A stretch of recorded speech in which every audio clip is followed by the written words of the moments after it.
Thanks for joining me over in the kitchen. Now we're going to talk a little bit more about how to meal prep. And I have to tell you something that's a little bit of a confession here, and that is I am not naturally good at planning. I have a girlfriend that is so good at planning and so organized. She's one of those people that has a little key ring and has all her little membership benefit cards, and they're in alphabetical order on this little key ring. Half the time, I can't even find things in my purse like chapstick. But she is so organized, and she will put together a calendar with all 3 meals, breakfast, lunch, dinner, even snacks on this calendar for months at a time. That's not me. And if that's not you, that's okay. If you love planning and you love organizing, that's great. If it's a little bit of a struggle for you, that's okay too. You can work with what your natural inclination is and make the most out of that. So, why do we want to prep? And why do we want to plan? It's something that you could say, you know what, I just don't really want to do that. But the truth is, we all have to buy groceries. You have to buy food, and you have to feed yourself, and you have to feed your family. So here's why a little bit of planning on the front side can make a big impact and why it's worth it. First of all, meal planning and prepping saves time. It might not feel like it initially because you have to put a little bit more time in up front, but it pays off over the course of the week. For example, I love to make overnight oats with my 9-year-old son. It's one of his favorite breakfasts. And it takes us maybe 10 to 15 minutes to prep several jars of oatmeal. But then they're ready to go in the mornings. All he has to do is pull one out of the fridge. And so rather than spending time each morning making breakfast, we spend a little bit more time on the front side, but it saves time over the week. So it saves time. It also saves money. When you plan ahead of time, it helps you with budgeting because you're less likely to eat out, which is going to be more expensive, or you're less likely to do something that you're assembling or warming up, which is also going to be more expensive. So the more you prep from scratch and cook with ingredients that are whole and put them together, the more budget friendly it's going to be. In addition, it's going to help you control your portions. So when we prep and you plan ahead for a specific number of servings, it'll help you stick to that servings. If you make 6 chicken breasts and you have 6 family members, then it's easier for you to stick to the portion that you allotted yourself. It's also gonna help you eat healthier. When you eat out, restaurants are primarily concerned with making your food taste good. They are not trying to help you eat as healthy as possible. And food that tastes good, that's an awesome thing. But often at restaurants, it's gonna have much higher fat content. It's gonna have more sugar. It's gonna have a lot of things that are added in there to make it taste great, but not necessarily be the most healthy. So it's worth taking a little time on the front side to prep and plan your meals for the week. I want to share what I do, what my rhythm is each week, and then I will have a sheet available for you in our notes section that will have some resources and some links, and also an outline of what I do just for you to go back and reference later. So my first step every week is to identify and stock the staples that we try to keep on hand in our house. When I say staples, I mean things that I want to have in my fridge or in my pantry on a regular basis. And that just makes meal prepping really easy. For example, I like to keep one of these plastic tubs of lettuce that's already pre-washed and ready to go in my refrigerator at all times. Sometimes I buy the spring mix, sometimes I buy spinach. We like to switch it up a little bit. But then when I want to make a salad, all I have to do is take the salad and mix and put it on the plate. It's already washed, it's ready to go. That's very simple. Every week we also stock fresh fruit and veggies. These are just things that our family likes that we go through fairly quickly. For me, I can go through these bags of carrots really fast. I don't know if you saw the video with Eric and I, but I like to eat a good chunk of these. So super easy again. You can just open up the bag, grab them out, they're ready to go. So we like to stock fresh fruits and veggies every week. And then we also keep some pantry items. So for me, one big thing is gonna be oats. We love to eat steel cut oats, rolled oats. Sometimes I do instant oats, but the less processed, the better. So steel cut and rolled oats are gonna have gone through less processing, which means they are gonna be closer to their original form. Some other things, I love sprouted grain breads. Again, less processed, so more healthy for you because it's closer to its natural form. I also keep things like chia seeds. These are great to mix into overnight oats or hot oats, or even make chia pudding. I like to keep plain Greek yogurt on hand. This is great to mix into not only breakfast things, but also great for making dressings, salad dressings, substituting in things to cut fat out when you're baking. Great thing to have on hand. Liquid egg whites is something I always like to have available. So I can make scrambled eggs with mostly liquid egg whites, or I also like to stir those in to hot oatmeal that I will make in the morning. We always have coffee creamer on hand. I love these nut pods because it gives a little bit of flavor, but doesn't load you up with calories or a bunch of added sugar. And then I like to keep some quick things on hand. So these pouches, this one is a quinoa and brown rice mix. I also like to keep just a plain rice or a brown rice. And these are great for days where you don't have a lot of time. And obviously it's much less expensive if you're going to cook rice or cook quinoa from scratch. But if you're in an instance where you need to put together a meal fairly quickly, this is a better option than eating out. So I like to keep some of these on hand for those days where I don't have quite as much time. Another thing I've discovered that I love lately are these little Laughing Cow cheese wedges. These are a great way to add some creaminess to dishes. So you can mix these in with things like a whole wheat pasta and give you some creaminess without a lot of fat. Sometimes I like to make a spaghetti squash and mix this in there with a little bit of green chili. Adds a really nice flavor. And they're also great if you want to do like a bento box style lunch where you've got crackers, you can add some cheese and then some chopped up veggies and things like that. These are great, just very versatile. So those are some things that I do. At the beginning of the week, I just identify, what am I missing? What do I need to stock up on? And I want to make sure I have those things on hand, because then it's easy to put stuff together quickly. After I've identified the things I need to stock up on, my second step is identifying the busiest nights of the week. So when you look at your calendar, maybe your child has a program at school on Thursday night, and you know there's going to be a quick turnaround from the time you get kids home from school and they have to do homework and then you have to get back out the door. So figuring out which nights you need quick meals and planning for that first, and then I will fill in. I like to cook. I know some people don't love to cook. It's more of a task that you need to accomplish, but I actually enjoy it.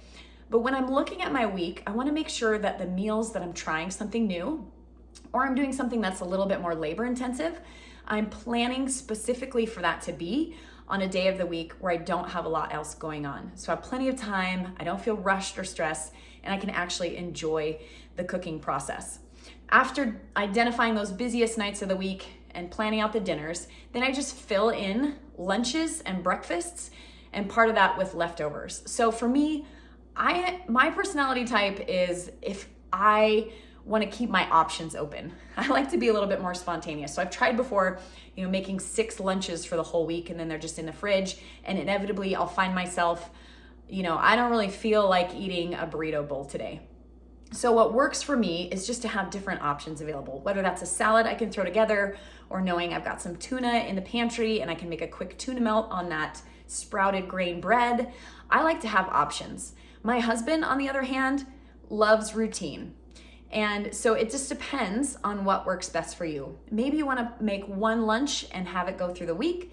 And maybe, like me, you just want to have staples on hand so you can put things together based on what sounds good to you. One thing I like to keep in mind is a little bit of a formula. And this is part 4, and that's keep things simple. It's so easy, I think, especially as moms, when we look at things, when we consume media, to think we've got to make this Pinterest-worthy meal, because people take pictures of their food. And you know what? It doesn't matter what your food looks like. Granted, healthy food is going to look better because you're going to see a lot of color and a lot of texture and variety, because that's how food in their original state is going to look. But your food doesn't have to look good for Instagram for it to be healthy. So take some of the pressure off of yourself and keep things simple. This is the formula I use when I'm thinking about making dinners. 3 pieces. 1, lean protein, plus veggies, plus complex carbs. So that might look something like grilled chicken breast with some steamed asparagus and some roasted sweet potatoes. And there are a lot of ways to make chicken taste great. You can make a simple chimichurri sauce with some fresh herbs. You can make a great Greek yogurt sauce with plain Greek yogurt that's gonna add a lot of flavor and not a lot of calories. So just keeping that formula in mind, you can make simple meals and put things together pretty easily. I try to do that at lunch too, whether it's a salad, adding some shrimp for a little bit of protein, and mixing in as many veggies as I can. We don't eat enough fruits and vegetables in our American culture. It's something that we could definitely use a little bit more of. I know something that I hear from clients a lot is that they have a tough time going through fresh fruits and vegetables. So a couple different ways you can deal with that. First of all, you can pick one veggie for the week and just roast a big pan. Then they're already cooked and ready to go. So maybe you want to roast a spaghetti squash or roast some zucchini, and then you can just set it in your fridge and it's ready to go. Another thing you can do is pre-chop fresh vegetables. So maybe you want to have some carrot sticks and celery sticks, chop those up, spend a little time on the front side of the week, have those ready. So when you open your fridge, that's the first thing you see. You can just grab them and go. Whatever is easiest for us to access is what we're gonna be inclined to eat first. So make it easy to access fresh fruits and vegetables and lean proteins. Maybe that's just a little Greek yogurt that you can grab out of your fridge and eat. If it's accessible, you're more likely to eat it. So I wanna show you, this is my super simple method. It doesn't have to be fancy. You don't have to fill in a calendar. I just have this dry erase board and I write in each day of the week what I'm planning to eat. If we don't end up eating that, I just move it to another day. And when we do, I can just wipe it off and know it was taken care of. So you don't have to make it super complicated. When it comes to things like breakfast, find 2 or 3 things that you really like and then just rotate them through. You don't have to find a new meal every day. For example, I really like hot oatmeal, but I like that mostly in the winter. And then in the summer, I'll switch it up to overnight oats with fresh berries when they're seasonally available. So find a couple things that work for you and then just keep them in rotation. It doesn't have to be complicated. Again, you don't have to come up with a brand new menu every week. You can keep it pretty simple. The last suggestion I have for you is find a resource that works for you. In the notes section, I'm gonna have links to several different things that I think are fantastic and that will work, but you should try out something that works for your family. There are 2 apps that I think are incredibly helpful. The first one is eMeals. So eMeals is a subscription-based service. It's not very expensive, but you have access to all sorts of different meal plans that will range from dietary preferences to kid-friendly, all sorts of options. You can select meals that you like. It will load the ingredients that you need into a shopping list and then even connect to many grocery stores so you can add those items to your cart and then do grocery pickup or even delivery. So that makes things very easy. The other one that I just discovered recently is called the Intent app. So it works similarly to eMeals. This one has some free options. So you can do some basic things for free on this app. And then if you want to customize more, so this is something I hear a lot of times, people say, I have a whole bunch of chicken. I want to find recipes for chicken. If you pay for the premium subscription on that one, you can do that. You can say, here's some ingredients I have, I want to use these, or here's ingredients that I don't really care for, I don't want to use these, or here are my specific nutrient targets, and that can be highly customizable. That also will create a shopping list for you that you can then use to shop or have groceries picked up or delivered. There is another website that I really like called Jordo's World. She puts together a whole bunch of free meal plans. So there are 21 or 22 on there that you can download that also come with a grocery list, and that one is free. One website that I really like when I am looking for some recipes to try is Lily Eats and Tells. And Lily was kind enough to give us a coupon code that I will have available for you on that resource sheet. She has a lot of free recipes on her website, but then I have also purchased one of her cookbooks because her recipes are so good. They're all macro friendly, macro balanced, meaning when you're thinking of eating in 3s, just like that formula I gave you, protein, fats, and carbs, they're gonna be pretty balanced. So good sources of protein, lower in fat, and quality carbs. So I highly recommend Lily Eats and Tells, these recipe books. This one's called One. These are single dish comfort foods, and they're all fantastic. I have not yet found a recipe of hers that I don't like. So this is a great resource if you want to just try some new recipes, if you enjoy cooking and you want to check something out. And lastly, I'd say if you find recipes that you like, save them somewhere where they're easily accessible, whether that's a drawer in your kitchen, a recipe deck, or just on your phone. Because a lot of times the biggest challenge is coming up with the idea. Having the brain power to think of what to eat can be very time consuming. So if you keep notes on your phone, this was a family favorite, nobody liked this one, or things like that, and you keep those set aside, when you need to go to plan again, you'll have some ideas ready for you. Just a reminder here, we all have to eat. We all have to buy groceries. And so it's worth taking a little time on the front side. It's gonna take a little trial and error. You're not gonna do it perfectly, and it's okay. Remember, family mealtime is so important. Whatever your family unit looks like right now, it's a great opportunity for you to connect, to have some intentional conversation, to disciple your family, to engage with your children. And we wanna try to get to a place where we can serve healthy foods. There are gonna be nights where your kids turn their noses up. Maybe you made some amazing roasted Brussels sprouts and everybody thinks they're awful, and it's okay. Your kids are gonna remember that you tried, that you put in an effort and made a meal for them and sat down with them. And that's the most important thing. And over time, we can take back ground here as believers. We can take back family dinner time. We can be the people who eat healthy foods and care for our bodies because God entrusted them to us, and we want to steward them well.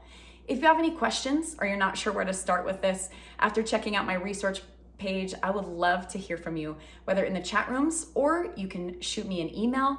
My email is shannan@fitfortheking.net. I'm gonna spell that out for you because my name is spelled a little bit differently, but it's Shannan, SHANNAN @fit4theking.net. Thanks so much for joining me today, and I hope that you were encouraged and can walk away with some practical tips for meal planning, and I hope sometime this week you sit down with your family and enjoy dinner together. Thanks so much for being here.